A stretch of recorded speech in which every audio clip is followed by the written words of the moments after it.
समृद्धी महामार्गावरील सोने लूट प्रकरणातील 6 आरोपींची पोलिसांनी पुन्हा मागितली कस्टडी। सर्व आरोपी होते न्यायालयीन कोठडीत। पुन्हा पीसीआर मिळण्याची शक्यता। बुलढाणा जिल्ह्यातून जाणाऱ्या समृद्धी महामार्गावर मेहकर जवळच्या फरदापूर टोलनाक्यानजीक 22 ऑगस्टच्या सायंकाळी मुंबई येथील सोने व्यापाऱ्याला चाकूचा धाक दाखवत मारहाण करून 5.25 किलो सोने लुटून नेल्याची खळबळजनक घटना घडली होती। या प्रकरणी मेहकर पोलीस व बुलढाणा LCBच्या पथकाने 6 आरोपींना अटक केली असून जवळपास 2.5 किलो सोने जप्त करण्यात आले आहे। मेहकर न्यायालयाने आरोपींना पोलीस कोठडी दिली होती।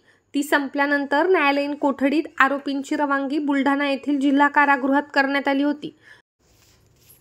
मात्र या आरोपींकडून उर्वरित सोने तसेच मुख्य सूत्रधार याचा शोध घेणे बाकी असल्याने मेहकर पोलिसांनी 31 ऑक्टोबर रोजी अटक केलेले विजयसिंग रामसिंग साखला, शिवसिंह लालसिंह झाला, शैतानसिंह भैरवसिंह कितावत, रतनसिंह अमरसिंह सारंगदेव, शंकरसिंह जोधसिंह डुलावत, गमेरसिंह शंभूसिंह राठोड सर्व राहणार राजस्थान या 6 आरोपींना पुन्हा मेहकर न्यायालय समक्ष हजर करून आरोपींची पोलीस कोठडी मागितली आहे।